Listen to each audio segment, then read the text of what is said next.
نازش مشرقین لکھا ہے، قلب زہرا کا چین لکھا ہے۔ سبحان اللہ کہہ دیجئے، شعر اچھا ہے۔ کبھی کبھی بیچ میں آرام کر لیجئے، باقی انشاءاللہ بولنا ہی ہے۔ نازش مشرقین لکھا ہے، قلب زہرا کا چین لکھا ہے۔ ہم نے کاغذ پہ رکھ دیے آنسو، سب نے سمجھا حسین لکھا ہے۔ ہم نے کاغذ پہ رکھ دیے آنسو، سب نے سمجھا حسین لکھا ہے۔ اللہ کا شکر ہے علامہ مختار الحسن صاحب اللہ کی موجودگی میں کہ حضور کی نعت پڑھنے کا شرف جس کو حاصل ہے وہ پوری دنیا میں جا کر ایک بات یہ کہتا ہے کہ تیرے حضور جو آنکھوں کو نم کیا ہوا ہے، اسی نمی نے مجھے محترم کیا ہوا ہے۔ میں بولتا ہوں سبھی میری بات سنتے ہیں، میرے حضور نے کتنا کرم کیا ہوا ہے، میرے حضور نے کتنا کرم کیا ہوا ہے۔ میں بولتا ہوں سبھی میری بات سنتے ہیں، میرے حضور نے کتنا کرم کیا ہوا ہے۔ یہاں سے تقریباً 4000 کلومیٹر کے فاصلے پر ایک ملک ہے جس کا نام ہے عراق۔ اسی ملک کی راجدھانی ہے بغداد شریف، اور بغداد شریف سے قریب 103 کلومیٹر کے فاصلے پر وہ زمین ہے جس کو زمین کربلا کہتے ہیں۔ اللہ کا شکر ہے کہ اس زمین کی متعدد بار زیارت علامہ مختار الحسن صاحب اللہ کے حصے میں آئی ہے، جو فاضل بغداد بن کر ہمارے اور آپ کے درمیان موجود ہیں۔ یہ بڑے کرم کی بات ہے کہ کچھ لوگ ہیں جن کے حصے میں ایک آیا، کچھ لوگ ہیں جن کے حصے میں 2 آیا، لیکن بنارس شہر کا ایک شاعر تو یہاں تک کہتا ہے کہ بے نور زندگی کو مکمل کرن ملے، بے نور زندگی کو مکمل کرن ملے، تیرے قدم کی خاک جو شاہ زمن ملے۔ الجھے ہوئے ہیں لوگ ابھی 3-4 میں، ہم خوش نصیب ہیں کہ ہمیں پنجتن ملے۔ الجھے ہوئے ہیں لوگ ابھی 3-4 میں۔ میں اگر چاہوں تو بہت ساری باتیں آپ سے کر سکتا ہوں، لیکن توحید بھائی یہاں موجود ہیں تو قریب کئی سالوں سے اسی بات کو میں ریپیٹ نہیں کرنا چاہتا، ورنہ ہندوستان بھر کے جلسوں کو سننے والے لوگ کہیں کہ شاید ان لوگوں کے پاس کربلا شریف کے حوالے سے شعر نہیں ہے۔ اللہ کا شکر ہے کہ میاں کیوں ہمیں یہ حق حاصل ہے کہ ہم کربلا کا ذکر کریں۔ سمجھ رہے ہیں آپ کہ جیسے جو پانی پیتے رہے وہ سب مر گئے، جو پیاسے رہے وہ زندہ و جاوید رہے۔ اللہ کا شکر ہے کہ میدان کربلا کی زمین اتنی چمکدار ہے۔ کل یزید آج کے تقریباً 50 سال پہلے جس حکومت پر ناز کرتا تھا، ایک آدمی نے کہا تھا کہ جب کتاب شبر و شبیر لکھی جائے گی، فاطمہ کے دودھ کی تاثیر لکھی جائے گی۔ جس حکومت کی کڑی پر ناز کرتا تھا یزید، اب وہی ٹوٹی ہوئی زنجیر لکھی جائے گی۔ جس حکومت کی کڑی پر ناز کرتا تھا یزید، اب وہی ٹوٹی ہوئی، ارے لبیک یا حسین کہہ لو بھائی، اب وہی ٹوٹی ہوئی زنجیر لکھی جائے گی۔ اگر میرے بھائیوں کی طرف سے اشارہ ہو تو اس میں ایک آخری شعر ہے، بہت اچھا ہے، پڑھ دوں کیا؟ کہ جب کتاب شبر و شبیر لکھی جائے گی، اگر اس پر آپ نہیں بولے تو مجھے ذاتی طور پہ تکلیف ہوگی، ورنہ میں بہت ضدی ٹائپ کا آدمی ہوں، گھنٹوں بولتا ہوں مائک پہ۔ جیسے بغداد شریف میں ایک تقریر کرنے والے نے اپنی بیوی سے پوچھا کہ یار یہ بتاؤ کہ میری تقریر کیسی ہوتی ہے، تو بیوی نے کہا کہ آپ کی تقریر تو بہت اچھی ہوتی ہے مگر آپ کی تقریر میں ایک عیب ہے۔ کہا وہ کیا؟ کہا آپ ایک ہی بات کو بار بار ریپیٹ کرتے ہیں جس سے سننے والے لوگوں کو تکلیف ہوتی ہے۔ تو خطیب صاحب نے کہا کہ محفل میں بہت سارے موٹی عقل کے بیٹھے ہوتے ہیں جن کو سمجھانے کے لیے ایک ہی بات کو بار بار ریپیٹ کرتا ہوں۔ تو بیوی نے کہا کہ حضور جب تک آپ ان بیوقوفوں کو سمجھاتے ہیں تب تک سمجھدار لوگ اپنے گھر چلے جاتے ہیں۔ سمجھ رہے؟ یہ سارا کام مجھے نہیں کرنا۔ ایک شعر بہت بڑا ہے، دیکھیں آپ کہ جب کتاب شبر و شبیر لکھی جائے گی، اگر اسے چرہ محمد پور میں نہیں سنا گیا تو میرا یقین ہے پھر کہیں نہیں سنا جائے گا۔ کہ جب کتاب شبر و شبیر لکھی جائے گی، اگر علامہ مختار الحسن صاحب اللہ مسکرا دیں گے تو شعر بہت اچھا مانا جائے گا۔ کہ جب کتاب شبر و شبیر لکھی جائے گی، فاطمہ کے دودھ کی تاثیر لکھی جائے گی، جس حکومت کی کڑی پر ناز کرتا تھا یزید، اب وہی ٹوٹی ہوئی زنجیر لکھی جائے گی۔ اور بے زبانی میں علی اصغر نے سرور سے کہا، آج تاریخ شکست تیر لکھی جائے گی۔ بے زبانی میں علی اصغر نے سرور سے کہا، بہت بہت شکریہ آپ کا۔ بے زبانی میں علی اصغر نے سرور سے کہا، آج تاریخ شکست تیر لکھی جائے گی۔ یہ کام بھی آپ لوگ کرتے رہیں، سمجھ رہے ہیں آپ؟ اب ایک بہت اچھا شعر مجھے یاد ہے، پیسوں کا انتظام کر لیجئے تو شعر پڑھ دوں میں۔ اللہ کا شکر ہے کہ 1800 یزیدیوں کی قبریں میدان کربلا سے غائب ہیں، مگر میرے امام کے آستانے پر پتہ نہیں کتنے ٹن سونے لگے ہوئے ہیں۔ کیوں حضرت؟ پتہ نہیں کتنے ٹن سونے لگے ہوئے ہیں۔ میں محراب کے قریب میں کھڑا ہوا ہوں یا محراب میں کھڑا ہوا ہوں، مسجد میں بیٹھ کے بول رہا ہوں کھڑے ہو کر، اور اس کے بعد میں اللہ کا شکر ہے کہ یہ مینار آپ کے بہت بلند ہیں، یہ کس کی وجہ سے ہے وہ بتانا چاہتا ہوں۔ اور جتنے لوگ یہاں بیٹھے ہوئے ہیں، میں حسینیوں کے چہروں کو دیکھنا چاہتا ہوں جو مسجدوں میں مصلے دکھائی دیتے ہیں۔ سبحان اللہ کہہ دیں بس، اور اونچی آواز میں بول دیں لبیک یا حسین، اور مل کے بول دیں لبیک یا حسین۔ ارے یہ توحید نیٹ ورک کے حوالے سے پوری دنیا کے لوگ آپ کو دیکھنا چاہتے ہیں، ان سے بتائیں آپ کہ کسی کی یاد کوئی غم سنبھالتا ہے مجھے، رفیق و ہجر کا موسم سنبھالتا ہے مجھے، یزید کی ہے یہ کوشش کی سر جھکاؤں میں، مگر حسین کا پرچم سنبھالتا ہے مجھے، مگر حسین کا پرچم سنبھالتا ہے مجھے۔ ان یزیدیوں سے کہو جا کر آپ کہ جو کرب و بلا آج مٹانے پہ تلے گئے، وہ چاند کو پتھر سے گرانے پہ تلے گئے، اور غرقاب جہاں ہو گئے بیعت کے سفینے، کاغذ کی وہاں ناؤ چلانے پہ تلے گئے۔ میں وہی شعر دہرانا چاہتا ہوں، اور یہاں جتنے حسینی ہیں اللہ کا شکر ہے وہ خوش ہو جائیں گے۔ جو مسجدوں میں مصلے دکھائی دیتے ہیں، جو مسجدوں میں مصلے دکھائی دیتے ہیں، اسی مصلے کی بات کر رہا ہوں بھائی، جو مسجدوں میں مصلے دکھائی دیتے ہیں، میرے حسین کے دم سے دکھائی دیتے ہیں، اور دکھائی دیتے نہیں اب یزیدیت کے محل، مگر حسین کے روزے دکھائی دیتے ہیں۔ دکھائی دیتے نہیں اب یزیدیت کے محل، مگر حسین کے روزے دکھائی دیتے گئے، مگر حسین کے روزے دکھائی دیتے گئے۔ بہت بہت شکریہ آپ کا۔ آئیے بڑے ہی ادب اور احترام کے ساتھ میں اس شخصیت کو آپ کے حوالے کرنا چاہتا ہوں۔ اللہ کا شکر ہے کہ جن کی درسگاہ میں پڑھنے والے طالبان علوم مصطفیٰ بڑی بڑی درسگاہوں کے مالک ہو گئے، نفی بن کر آئے تو اللہ کا شکر ہے کہ اس بات میں تبدیل ہو گئے۔ پورے ہندوستان میں اپنی تقریر کے حوالے سے کروڑوں دلوں کو جس نے متاثر کیا ہے، وہ ذات خطیب ہندوستان فاضل بغداد علامہ مفتی مختار الحسن صاحب قبلہ کی ہے، جو یہاں تشریف فرما ہے۔ آئیے نعروں سے استقبال کر لیں۔ نعرہ تکبیر، نعرہ رسالت، ذکر امام حسین، ذکر امام حسین، مسلمانان اہل سنت، نعرہ تکبیر، نعرہ رسالت، در حسین سے آ کر نجات لے جائے، علی کے لال سے کل کائنات لے جائے۔ یہ بات سچ ہے کہ غازی کے کٹ گئے بازو، کسی میں دم نہیں آ کر فرات لے جائے۔ والصلاة والسلام على حبيبنا طبيبنا معلمنا المصطفى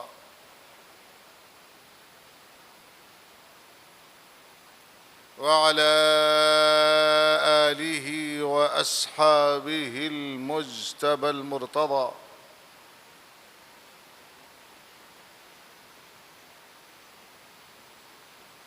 وعلى من اتبعهم إلى يوم الهدى۔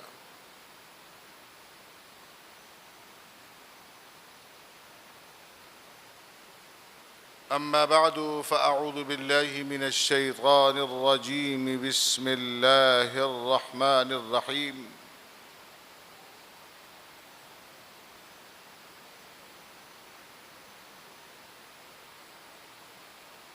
ولا تحسبن الذين قتلوا في سبيل الله أمواتا بل أحياء عند ربهم يرزقون۔ آمنت بالله، صدق الله العظيم۔ وقال الله تبارك وتعالى في شان حبيبه اهتماما به وتكريما: إن الله وملائكته يصلون على النبي يا أيها الذين آمنوا صلوا عليه وسلموا تسليما۔ لبيك اللهم صل على سيدنا ومولانا محمد وعلى آله وصحبه وبارك وسلم۔ صلاة وسلاما عليك يا رسول الله صلى الله تعالى عليه وسلم.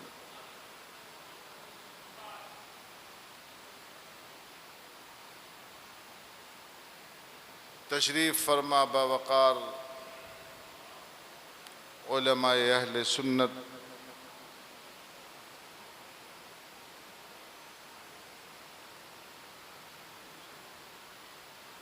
شورائے اسلام، قرائے اعظام،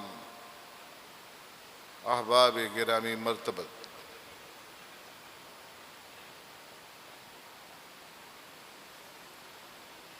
آج کی مبارک و مسعود رات شب عاشور ہے۔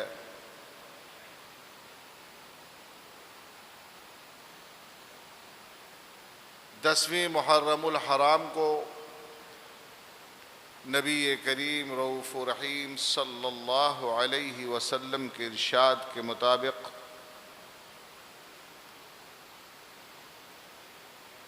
قیامت قائم کی جائے گی۔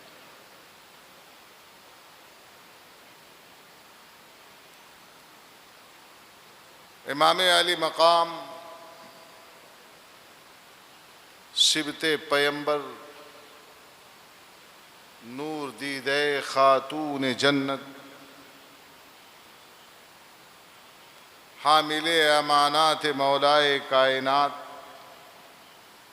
سید الشہداء امام علی مقام سیدنا امام حسین علی جدہ وعلیہ السلام جب میدان کربلا میں یزیدی لشکر اکٹھا ہو گیا تو اس نے انتظار نہیں کرنا چاہا۔ اس کی پوری کوشش تھی کہ 9 محرم الحرام کے دن میں ہی جنگ قائم کر دی جائے اور جتنی جلدی ممکن ہو اس معرکہ کو پورا کر کے یزیدی دربار سے انعام و اکرام حاصل کر لیا جائے۔ انہیں انعام کی ضرورت تھی، یزید پلید جیسے حکمران اور سلطان کے دربار سے، مگر امام حسین امام علی مقام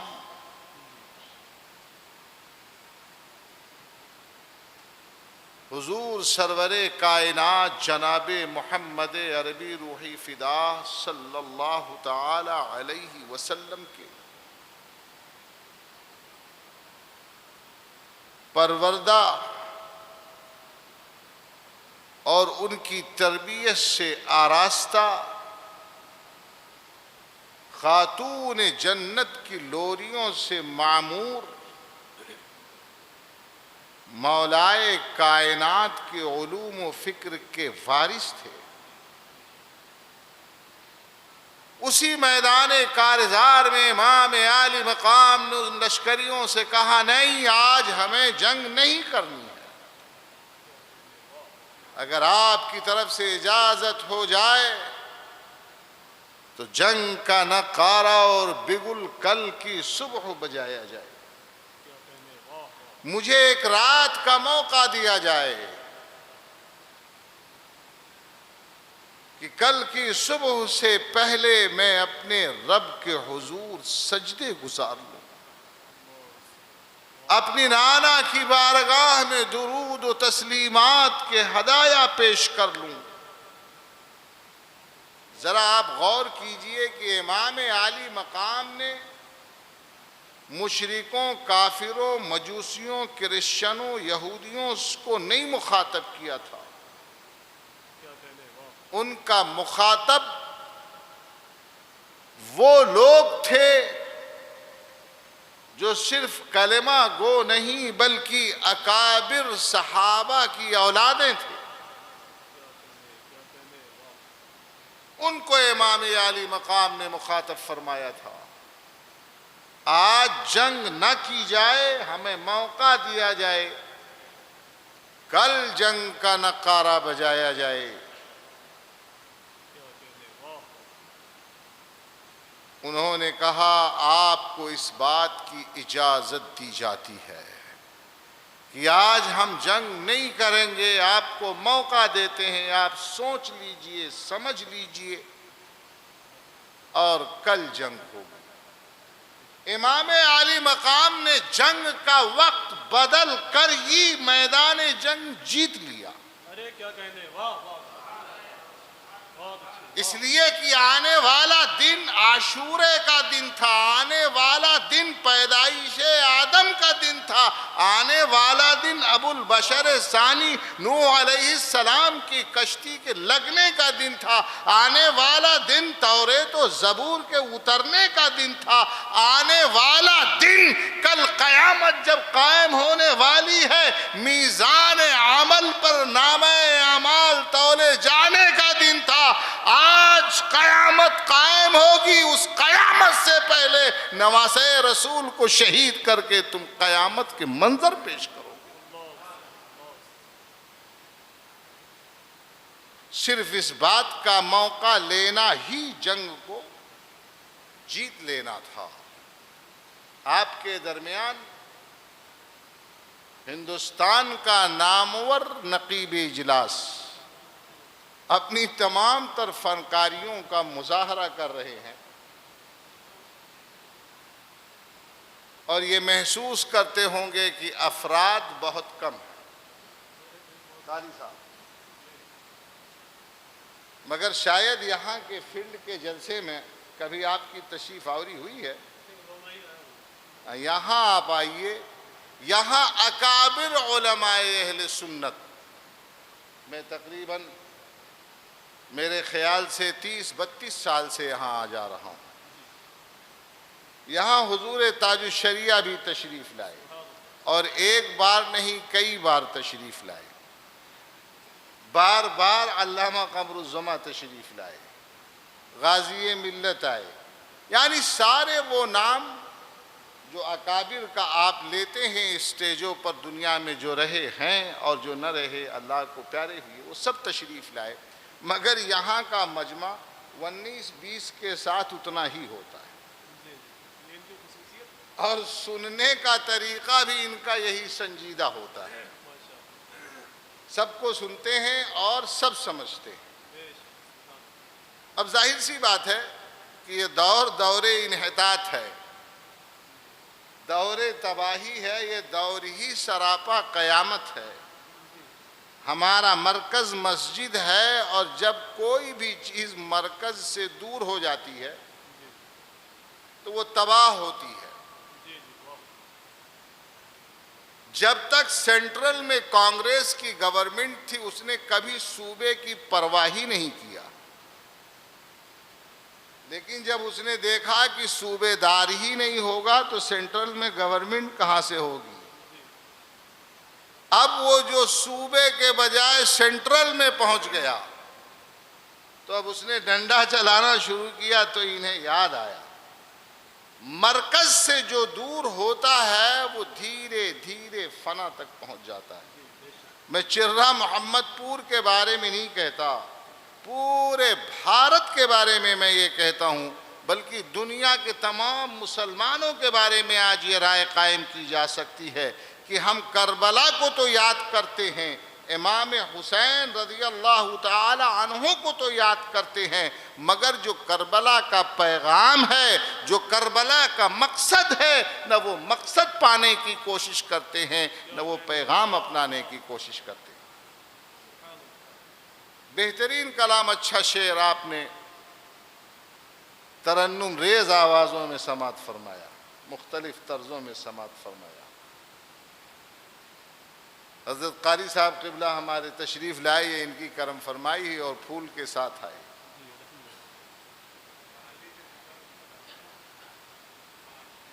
ہاں تو عطر فروش ہو جائے آدمی تو عطر کا پیسہ لیتا، خوشبو میں فری میں لیتا ہے۔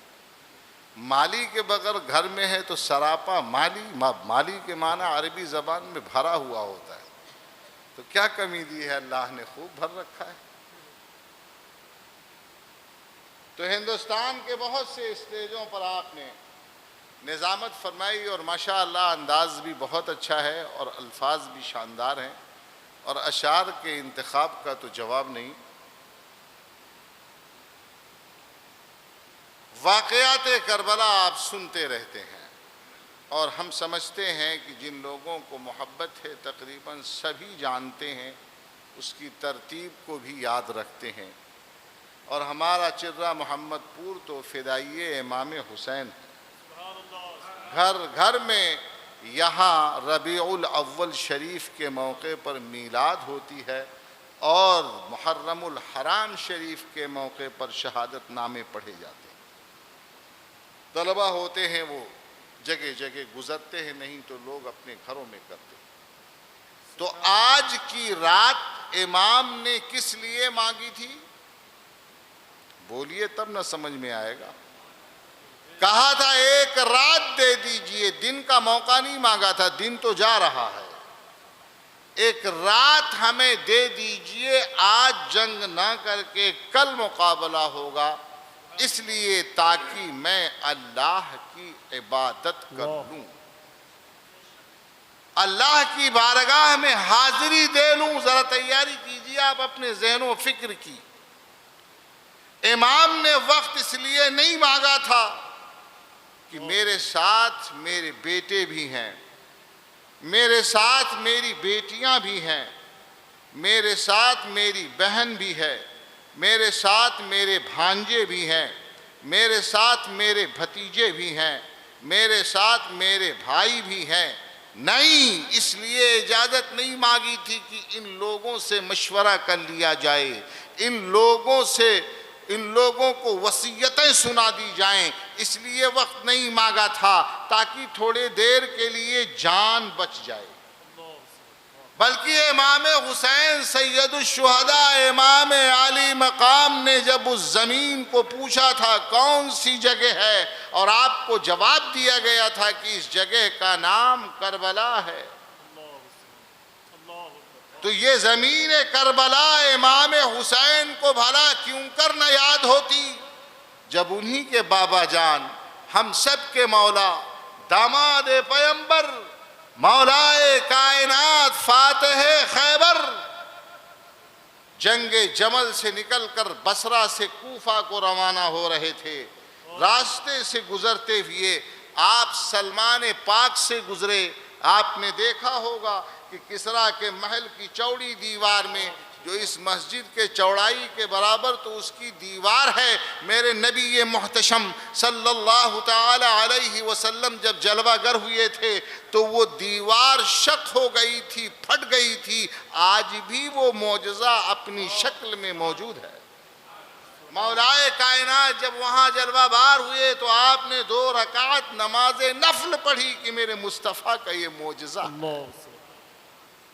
وہاں سے آگے نکلے، کربلا کی طرف بڑھے، اور جب سرزمین کربلا پر آپ پہنچ گئے تو اپنے ساتھیوں اور لشکریوں سے کہا، اے اصحاب رک جاؤ، ذرا ٹھہر جاؤ، تمہیں معلوم نہیں کہ یہ کون سی زمین ہے، میں کہاں کھڑا ہوں، ذرا رک جاؤ، مجھے سانس لینے دو، اطمینان لینے دو۔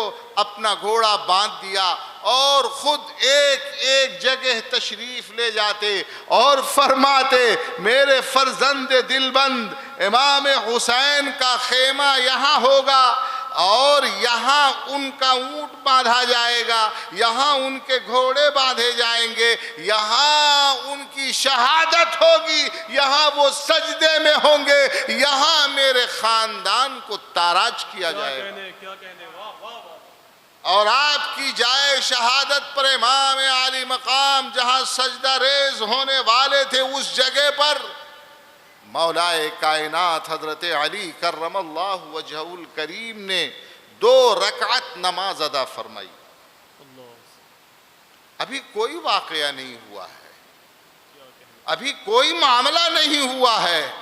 میرے مصطفیٰ صلی اللہ علیہ وسلم جب سید الشہداء امام عالی مقام کو گود میں لیتے، جب آپ بڑے ہو گئے، انگلیاں پکڑ کر چلاتے، جب اپنے کاندھے پر سوار کرتے، جب پیار کرتے تو بیٹے کو، نواسے کو، پوتے کو، بچے کو جب محبت سے وفور شوق میں چوما جاتا ہے تو اس کی پیشانی چومی جاتی ہے، اس کا چہرہ چوما جاتا ہے، اس کے رخسار چومے جاتے ہیں، اس کے لب چومے جاتے ہیں، اس کا سر چوما جاتا ہے۔ مگر پیار سے، محبت سے نانا کو اپنے نواسے سے کتنا لگاؤ تھا کہ دنیا کے طریقے کو چھوڑ کر محبت سے امام عالی مقام کے حلقوم اور حلق مبارک کو چوما کرتے تھے۔ اس لیے کہ جبریل امین نے جب آپ کو جنت کا جوڑا دیا تھا، جبریل امین نے جب شبیر و شبر کا نام پیش کیا تھا، جبریل امین نے جب آپ کو مبارکباد دی تھی تو اسی وقت یہ خبر دے دیا تھا نانا کو اپنے نواسے سے بہت پیار ہوتا ہے، اللہ نے حکم دیا ہے آپ کا یہ نواسا کل میدان کرب و بلا میں مظلوم حیثیت سے آپ ہی کی امت کے نام لیوا لوگوں سے شہید کیا جائے گا اور اپنے خاندان کے ساتھ تاراج کیا جائے گا۔ ذرا آپ غور کیجئے، ایک ننھے منھے بچے کو اس کی پیدائش کے بعد پرورش میں کس قدر انسان کو محنت اور مشقت ہوتی ہے، خصوصیت کے ساتھ ماں کو، اور ہر ماں، ہر باپ اپنے بیٹے کی جب یہ پرورش کرتا ہے، لوریاں دیتا ہے تو یہ دعائیں کرتا ہے، اے اللہ اس کی عمر دراز کرنا، اے اللہ اس کو کبھی روزی میں کمی نہ دینا، اے اللہ کبھی اس کی نسل میں انقطاع پیدا نہ کرنا، اس کی نسل کو جاری رکھنا۔ مگر قربان جائیے اس ماں باپ پر جس نے اپنے نونہال کو پالا، یہ جانتے ہوئے کہ یہ کل میدان کربلا و بلا میں شہید کیا جائے گا، اس لیے کہ امام عالی مقام رضی اللہ تعالی عنہ کی شہادت تمام صحابہ میں روز روشن کی طرح بالکل عیاں اور بیاں تھی۔ میرے مصطفیٰ نے سب کو اطلاع دے دیا تھا، ام الفضل کو شیشی دے دی تھی، اس میں خاک کربلا رکھ دیا تھا، لے جاؤ یہ رکھے رہنا، جب دیکھنا کہ یہ مٹی سرخ ہو جائے، یہ مٹی خون ہو جائے تو سمجھ لینا کہ میرا نواسا شہید کر دیا گیا۔ معمولی بات نہیں ہے، ماں پیار سے بیٹے کو دیکھتی ہے، باپ محبت سے دیکھتا ہے، نانا چاہتوں سے سینے سے لگا لیتا ہے، مگر اللہ کا فرمان ہے، اے نبی آپ کا یہ فرزند کل اپنے تمام کنبے کے ساتھ ظالموں کی چیردستیوں کا شکار ہوگا۔ امام عالی مقام جب کربلا میں آئے اور انہوں نے پوچھا یہ کون سی جگہ ہے تو حر بن یزید الریاحی نے جواب دیا تھا کہ اس جگہ کا نام کرب و بلا ہے، اسے کربلا کہتے ہیں۔ تو امام نے بلا توقف ارشاد فرمایا تھا اپنے خیموں کی تنابیں گاڑ دو اور اپنے جانوروں کو، اپنے سواریوں کو باندھ دو، اس لیے کہ یہ وہی جگہ ہے جہاں نانا جان نے صبر و رضا کے ساتھ جام شہادت نوش کرنے کی بشارت دی تھی۔ نعرہ تکبیر، نعرہ رسالت، ذکر امام حسین۔ آپ ذرا غور کریے کہ یہ ساری باتیں معلوم ہیں، مگر امام عالی مقام کوئی فوج لے کر نہیں آئے ہیں۔ آج جن حالات میں ہم زندگی گزار رہے ہیں، آپ غور کیجئے، صرف واقعہ سننے سے کوئی فائدہ نہیں ہے، آپ ذرا غور کیجئے جن حالات میں ہم زندگی گزار رہے ہیں، جب ہمارا جذبہ ایمانی جوش مارتا ہے، ہمارے فکر و نظر کی طاقتیں ہمیں آبادہ کرتی ہیں کہ اب دین حق پر بادل عفریت بن کر سوار ہو رہا ہے.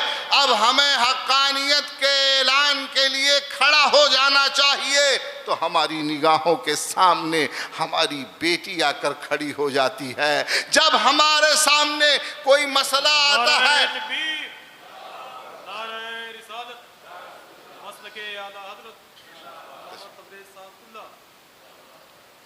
کوئی مسئلہ آتا ہے تو ہمارے سامنے ہمارا بیٹا اور اس کا مستقبل آ کر کھڑا ہو جاتا ہے. ہم حق نہیں بولتے اس لیے کہ ہماری دولتیں ہمارے نگاہوں کے سامنے ہوتی ہیں. کل میدان کرب و بلا میں 1000 2000 نہیں 22,000 کا لشکر جرار تھا. اور امام عالی مقام فوج و لشکر کے ساتھ نہیں، دودھ پیتے شیر خوار بچے علی اصغر کے ساتھ موجود تھے. امام عالی مقام شہ سواروں کے ساتھ نہیں، عابد بیمار کے ساتھ موجود تھے. امام عالی مقام دنیا کی ظاہری طاقت و قوت کے ساتھ نہیں، بہن زینب اور بیٹی سکینہ کے ساتھ موجود. 22,000 کا لشکر جرار خون کا پیاسا ہے. شبیہ پیمبر علی اکبر کی جوانی نگاہوں کے سامنے ہے. بھائی عباس علم بردار، ہاں بھتیجا قاسم، ہر ایک خیمے میں امام جاتے ہیں اور اعلان فرماتے ہیں کہ کل کی صبح قیامت کی صبح ہوگی. عزیزان ملت اسلامیہ، ایسے موقع پر انسان ٹوٹ جاتا ہے، انسان بکھر جاتا ہے.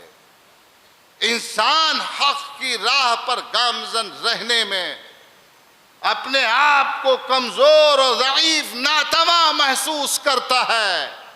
مگر کربلا کا پیغام یہ اعلان کرتا ہے کہ اے حسینیوں، جب کل نانا کے دین کی بات آئے گی، جب اسلام کے اصولوں کی بات آئے گی، جب دستور و اسلامی قانون کی بات آئے گی، تب تمہارے سامنے بھی تمہاری بیٹی ہوگی، تمہاری بہن ہوگی، تمہارا بھائی ہوگا، تمہارا بیٹا ہوگا، تمہاری زندگی ہوگی. تم سے سوال کیا جائے گا تمہیں دین پیارا ہے یا اپنی زندگی اور اپنی اولاد پیاری ہے. تو حسینی کہنے سے پہلے یہ سوچ لینا ہمیں اس سوال کا جواب کیا دینا ہے. امام علی مقام فرماتے ہیں کہ اپنے اولادوں کو اسی لیے پالنا کہ جب صبح آ جائے تو علی اکبر سے کہہ دیا جائے جاؤ دیکھ کر آؤ میدان کارزار کا نقشہ کیا ہو.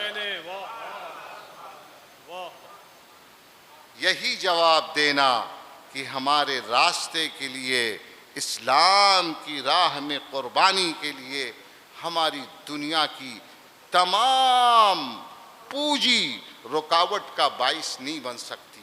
مگر ہم دیکھتے ہیں اپنے سماج میں کہ اتنا بڑا سوال تو بہت بڑی بات ہے، انسان اپنی مصلحت کو قربان نہیں کرنا چاہتا. تو اگر ہم حسینی ہیں، ہم علم اٹھاتے ہیں، امام حسین کا علم بردار ہے، تو ضروری ہے کہ ہم حق کا ساتھ دیں، اسلام کا ساتھ دیں. ہمارے درمیان آپ کے مہمان خطیب جلوہ بار ہو چکے ہیں. میں تو محض شرکت کے لیے حاضر آیا تھا. اب آپ اس پروگرام کی اگلی کڑی ناظم اجلاس سے سماعت فرمائیں اور حضرت کے خطاب سے محفوظ ہوں. ما توفیقی الا باللہ. السلام علیکم ورحمۃ اللہ.